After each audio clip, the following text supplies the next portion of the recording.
Welcome students.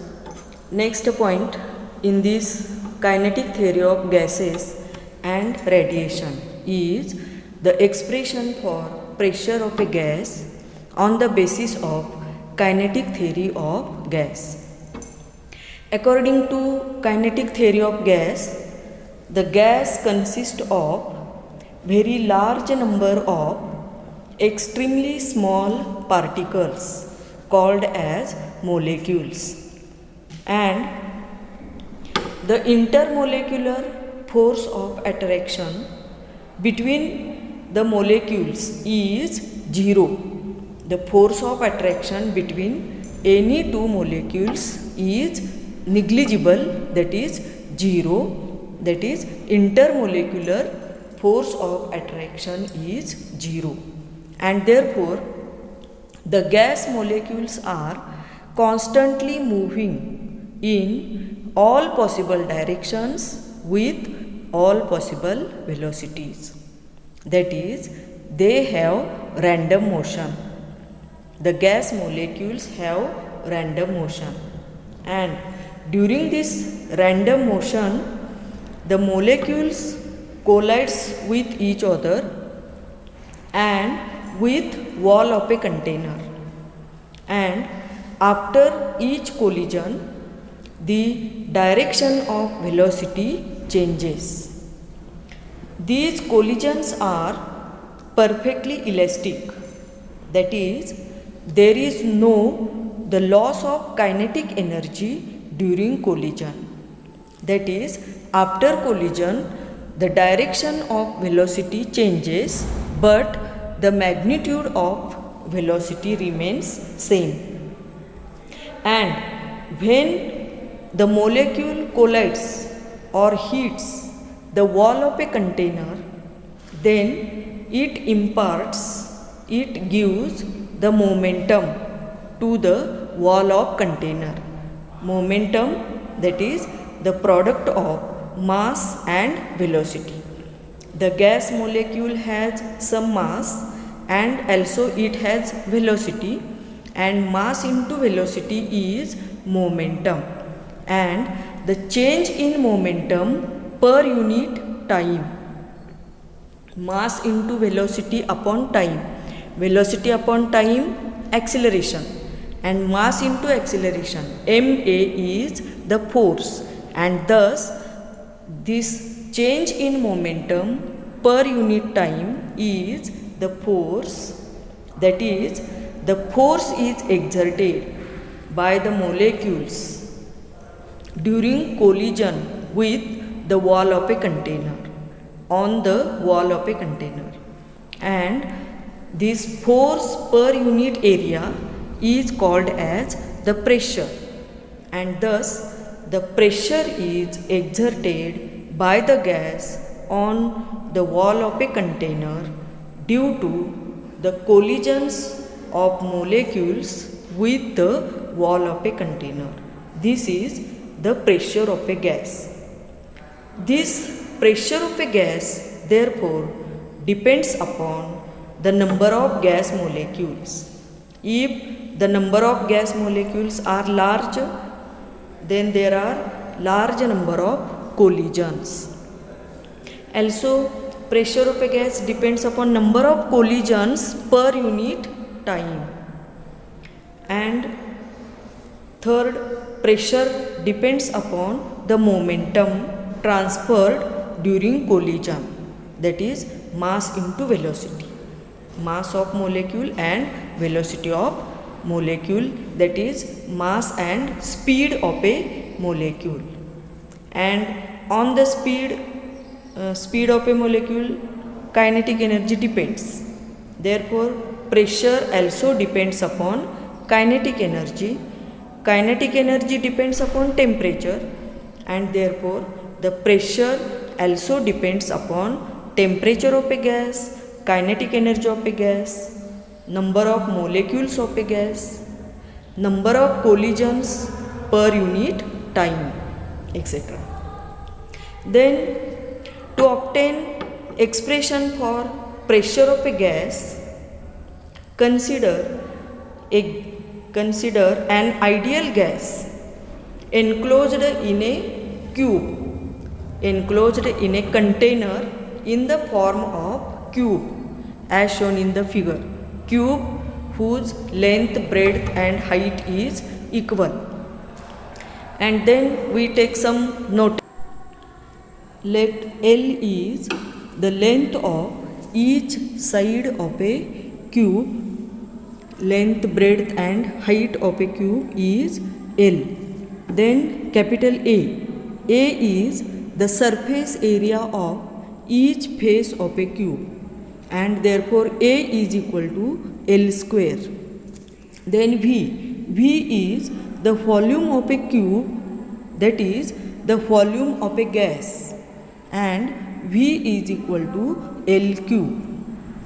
Then capital N. Capital N are the total number of molecules of a gas enclosed in a cube. And small m. Small m is the mass of each molecule of a gas. Then capital M. Capital M is the total mass of a gas, and therefore capital M is equal to capital N into small m. Then rho. Rho is the density of a gas, that is mass per unit volume. Rho is equal to capital M upon V. Capital M is equal to capital N into small m divided by V is equal to L cube. Then we consider, to derive this expression, consider the three coordinate axes x, y and z are along the three intersecting edges of the cube as shown in the figure, and therefore for simplicity we assume that the molecules are moving along these three directions, that is along x-axis, y-axis and z-axis. Also, the pressure of a gas is adjusted, decreased, and it is adjusted such that the molecules can collide only with the wall of a container.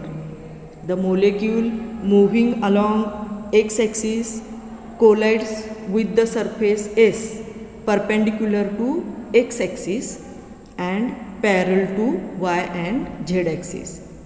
The molecules moving along y-axis collides with the surface perpendicular to y-axis, and thus we assume that the molecules are moving along the three directions, along x, y and z-axis. Also, we assume that the molecules are colliding only with the wall of a container, and they are not colliding with each other. To derive this expression, we can assume this, and we can adjust the pressure such that. Then velocities of molecules, different molecules are different, and therefore let V1, V2 up to Vn, capital N, are the velocities of n number of molecules. Then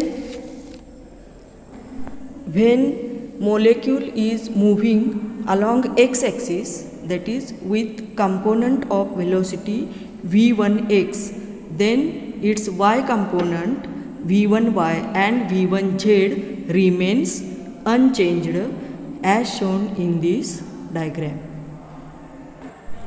Then the velocity of each molecule v1, v2 up to vn, each velocity of all molecule has components along x, y and z axis.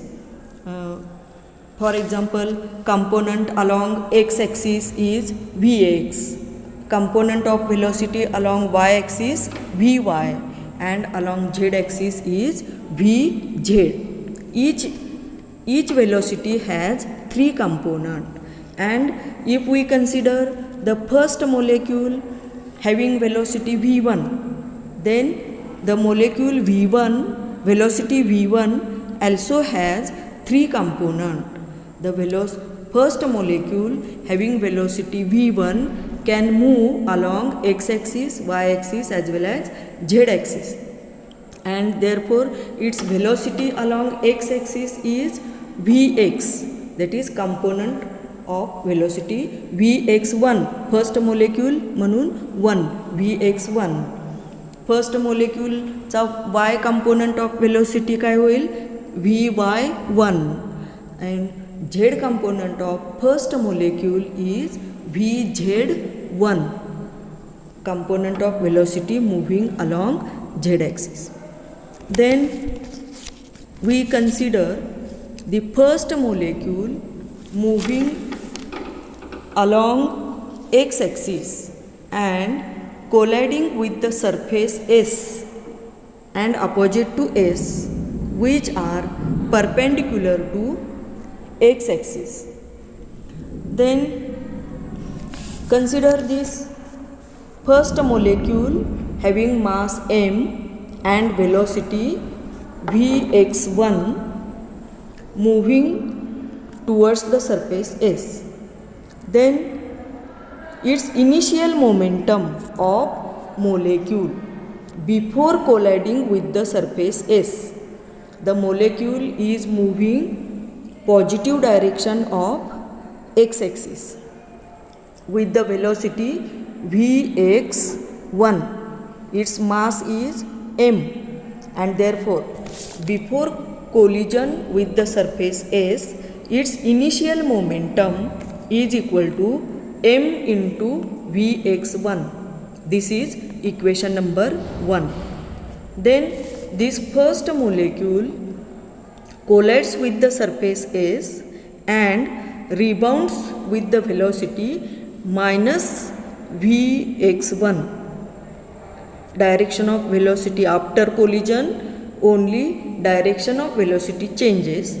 Plus v1x होती ती काय होईल after collision, after rebounding with the surface S, minus v1x किंवा vx1, and thus the final momentum of the molecule after collision becomes minus m v1x, equation number 2. And then from this we can find the change in momentum of a molecule. Change in momentum is equal to final momentum minus initial momentum. Change in momentum denoted by letter delta px. Therefore delta px is equal to minus m v1x minus m v1x किंवा vx1. Minus हे minus M v1x minus M v1x म्हणजे minus twice M v1x delta p. This is equation number 3. Change in momentum of molecule delta px becomes equal to minus twice m v1x किंवा vx1, equation number 3. The negative sign shows that the molecule has lost the momentum, and therefore the surface S gains an equal amount of momentum, and therefore the change in momentum of surface S becomes equal to plus twice m v1x. Change in momentum of surface S becomes twice m v1x, equation number 4. Then after collision with the surface S, the molecule rebounds with velocity minus v1x and towards the surface opposite to S and collides with it, and after collision from S to S dash, from the surface S to opposite to S, the molecule travels the distance L. This molecule moving with velocity minus v1x towards the negative direction of x-axis collides with the surface opposite to S, and again after collision it rebounds with the velocity plus v1x and travels towards the surface S through the distance L and collides with it again. And thus between two successive collisions with the surface S, the molecule travels the distance twice L. S सरफेसला collide झाल्यानंतर तो opposite एसच्या समोरच्या सरफेसकडे जातो. समोरच्या सरफेसकडे जाताना L अंतर travel करतो आणि परत येताना एसकडे एल अंतर ट्रॅव्हल करून एसला कोलाइड होतो. आणि अशा रीतीने the distance travelled by the molecule between two successive collision becomes equal to twice L, and velocity of molecule is Vx1, and from this we can find the time interval between the two successive collisions with the surface S, and it is obtained as time is equal to distance upon velocity. Here distance is equal to twice L and velocity is equal to v1x, and therefore we get the time delta t is equal to twice L upon v1x. Equation number 5. We have obtained change in momentum delta px divided by change in time delta t. Then the rate of change of momentum, that is delta p divided by delta t, is equal to force. Therefore delta p upon delta t is obtained by dividing equation 4 by equation 5. We get delta p upon delta t is equal to twice m v1x divided by twice L divided by v1x. Here 2 cancel आणि v1x छेदस्थानचं छेदस्थान ते अंशस्थानी जाऊन delta p upon delta t rate of change of momentum is equal to becomes m v1x square divided by L. This is equation number 6, and this delta p upon delta t is nothing but the force. Rate of change of momentum per unit time is equal to force, and force due to the molecules having velocity v1x is therefore F1. F1 is equal to twice m v1x divided by twice L upon v1x, which is F1 is equal to m v1x square upon L. This is equation number 6. This equation 6 gives the force due to first molecule having component along x-axis, component of velocity along x-axis. Similarly, the force due to second molecule F2 moving along x-axis and colliding with the surface S. F2 is equal to, we get m v2x square divided by L. Similarly, force due to third molecule F3 is equal to m v3x square upon L, up to force due to nth molecule exerted on the surface S. Fn is equal to, we get m vnx square upon L, and from this force due to each molecule F1, F2, F3 up to Fn, the total force on the surface is, which is perpendicular to x-axis and due to the molecules having velocity component along x-axis. The total force is obtained by adding these force due to each molecule, that is sum of F1 plus F2 plus F3 up to Fn. This gives the total force Fx along due to the component of velocity along x-axis. Similarly, similar force we can obtain due to the molecules having component of velocity along y-axis. Fx, force along due to velocity along x-axis is Fx. Similarly, we can obtain the formula for Fy, force exerted on the surface perpendicular to y-axis. Similarly, Fz, the force due to molecules having velocity component parallel to z-axis. And this total force आपणाला मिळेल Fx, Fy and Fz. From this we can obtain formula for pressure. Pressure is equal to force upon area, Px, Py and Pz, etc. And then average pressure, last formula we see in next video. Thank you.